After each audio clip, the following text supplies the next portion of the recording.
হ্যাঁ गेट खुली जाओ इधर से खुला जावे तो দেখা যাচ্ছে নি? হ্যাঁ এই যে প্রথম লাউ কাটলাম আজকে, এই যে প্রথম লাউ কাটলাম আজকে, রান্না করবো এখন। চলো মা, সিম ছোট হলেও সব বতি হয়ে গেছে। আমি আর সকালে কেটে তুলে নিয়ে গেছি অবশ্য, অল্প করে। ধরো পাতা পতি ছিঁড়ে গেছে। पाता सीरी ना दूधू सिम तुलती के पाता सीरी सब। হ্যালো এভরিওয়ান, সবাই কেমন আছেন? এই যে চলে আসলাম আর একটা নতুন ব্লগ ভিডিও নিয়ে। সবাই সাথে থাকবেন আর সম্পূর্ণ ভিডিওটা অবশ্যই দেখবেন, দেখে একটা সুন্দর কমেন্ট করে যাবেন। আর আমার চ্যানেলটাকে যারা সাবস্ক্রাইব করেনি তারা একটু সাবস্ক্রাইব করে যাবেন। আপনাদের সাপোর্ট ছাড়া কি এই প্ল্যাটফর্মে কাজ করে এগিয়ে যেতে পারবো বলুন তো? এমনিতেই আমি এই ইউটিউব সম্পর্কে আমার এত বেশি ধারণা নেই, তো আন্দাজে একটা চ্যানেল খুলে নিয়ে বসে আছি, কোনো ভিউও হয় না, তেমন ফলোয়ারও নেই। তা আপনারা একটু সাপোর্ট করবেন। এই যে আজকে আমার ইটালিতে আমি যে বাড়িটা কিনেছি, সেই বাড়ির আঙিনায় সামান্য একটু মাটি আছে, তো সেখানেই আমি লাগিয়েছি আমার পছন্দের কিছু সবজি। তো সেখান থেকে অল্প অল্প করে আজকে কিছু সবজি তুলছি। তো তুলেছি একটা লাউ, প্রথমে বড় হয়েছে লাউটা, আর এই যে গাছে বেশ অল্প কিছু সিমও হয়েছে। তো তুলে নিচ্ছি সিম আর লাউ, আর কিছু কাঁচামরিচও তুলবো। আসলে নিজের গাছের সবজি সেটা পরিমাণে যদি অল্প হয়, তবে সেটা খাওয়ার বা তোলার আনন্দটা একদমই অন্যরকম। এটা শুধুমাত্র যারা গাছ প্রেমী আছে, যারা বৃক্ষপ্রেমী, তারা ছাড়া আসলে বুঝবে না। আর আমি একটু গাছগাছালি লাগাতে বেশি পছন্দ করি। তো আর এদিকে এই যে আমার ফুলের গাছ টাছ লাগিয়েছি, এত বেশি গরম আর রোদ্দুর যে গাছের পাতাগুলো সব শুকিয়ে যাচ্ছে এত গরমে। তো এই যে তুলে নিয়ে চলে আসলাম উপরে, এখন হচ্ছে রান্না করতে হবে। তো গতকালকে একজন আমাকে একটু কুমড়োর শাক দিয়েছিল, সেই শাকটা আমি গতকালকে আর রান্না করিনি, কুটে বেছে তারপরে আমি একটু সিদ্ধ করে তারপরে রেখে দিয়েছিলাম। তো ভাবলাম আজকে দুপুরবেলায় সেটা রান্না করব। তো এখন হচ্ছে রান্না করব, লাউ রান্না করব, আর হচ্ছে এই যে সিম রান্না করব। এই সিম আর শাকের ভিতরে একটু সিম দিয়ে রান্না করব।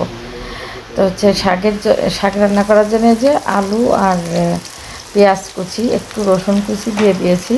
কুমড়োর শাকটা এই যে আমি সিদ্ধ করে রেখে দিয়েছিলাম, বেশ অনেকটা শাক দিয়েছিল, তা আমি সবটা রান্না করব না, কিছুটা ভাবছি আমি ফ্রোজেন করে রেখে দেবো, পরে আবার খাবো। কারণ এই শাকগুলো কিন্তু আর পাওয়া যায় না, টাকা দিয়েও কিন্তু শাক খুঁজে পাবো না। তো ভাবলাম যেহেতু অনেকগুলো দিয়েছে, তাহলে কিছুটা আমি রান্না করি আর কিছুটা রেখে দিই। আর এর ভিতরে দিয়ে দিলাম কিছুটা সিম, গাছের থেকে তুলে আনা একদম ফ্রেশ সিম এর ভিতরে দিয়ে দিয়েছি। আর এখন দিয়ে দেবো এর ভিতরে কয়েকটা ভেজে রাখা পার্শে মাছ, মানে আমার শ্বশুরবাড়ি এলাকায় এটাকে পার্শে মাছই বলে, কোন এলাকায় কী মাছ বলে আমি জানি না, তবে আমার শ্বশুরবাড়ি এলাকায় এটাকে পার্শে মাছই বলে। তো এখন দিয়ে দিচ্ছি হচ্ছে একটু সরিষা বাটা, এটাও আমার ফ্রোজেন করা ছিল তাই দিয়ে দিলাম। আর এখন মাছগুলো দিয়ে দিচ্ছি এই যে। তো এই মাছ দিয়ে আমি কিন্তু কখনও রান্না করে খাইনি, তা ভাবলাম কি আজকে যেহেতু ফ্রিজে এই মাছগুলো ভাজা আছে, তো দিয়ে দেখি তো কেমন হয়। তো আজকেই প্রথম এইভাবে রান্না করছি, জানি না কেমন হবে, তবে চিংড়ি মাছ দিলে খুব মজা হয় খেতে, এটা তো জানি। এই মাছটা আমি কখনো দিয়ে রান্না করিনি, দিয়ে দিলাম, দেখি কেমন হয়, একদিন ট্রাই করে দেখা যাক।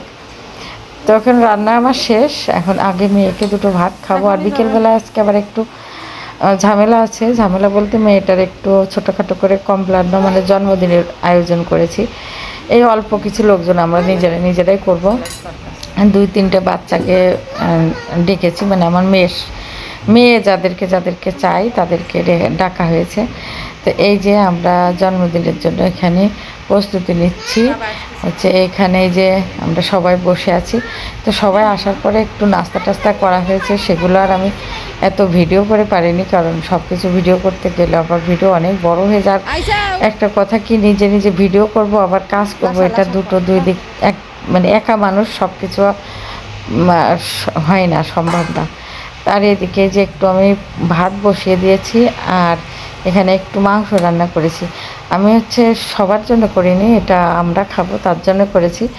আর বাচ্চাদের জন্য আমি নাস্তার আইটেমটাই করেছি। বিকালবেলায় ডেকেছিলাম নাস্তার জন্য, তো যখন ওদেরকে ডাকা হলো নাস্তার জন্য, তো ভাবলাম রাত্রেবেলায় সন্ধ্যাও লেগে যায়, তখন বাড়ি যেতে যেতে প্রায় 9:30 বেজে গেছে, 10টা বেজে গেছে।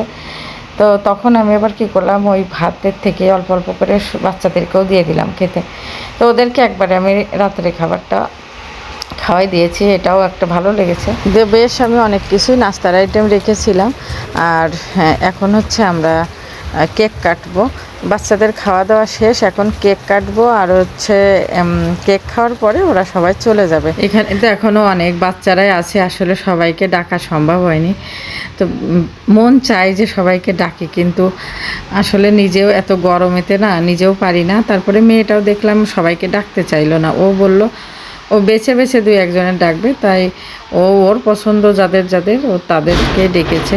এক জায়গায় থেকে কাউকে ডাকবো আবার কাউকে ডাকবো না, এতে করে হয়তো অনেকের একটু রাগও হয়, মন খারাপও হয়, কিন্তু আসলে কিছু করার নেই, সব সময় সবাইকে ডেকে পারবো না।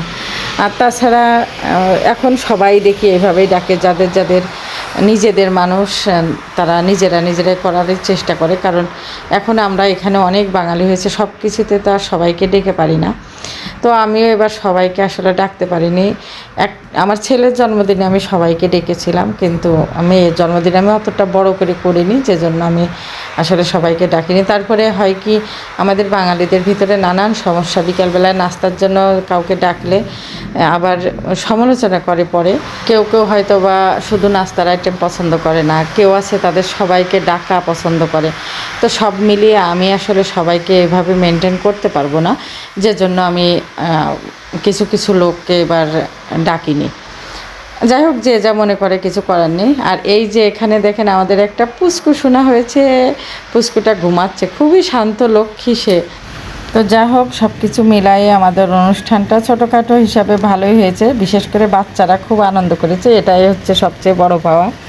আমি তো আসলে আমাদের উদ্দেশ্যে অনুষ্ঠান করিনি, তো বাচ্চাদের উদ্দেশ্যেই করা, তো ওরা আনন্দ করেছে, এটাই আমার শান্তি। তো আমাদের অনুষ্ঠানটা খুব ভালোভাবে হয়ে গেছে। আর বাচ্চারাও এখন খাওয়া দাওয়া শেষ করে, এই যে এখন কেক খাবে, কেক খেয়ে তারপরে সবাই যে যার বাড়িতে চলে যাবে। তো আজকের ভিডিওটা এখানে শেষ করে দিচ্ছি, সবাই ভালো থাকেন।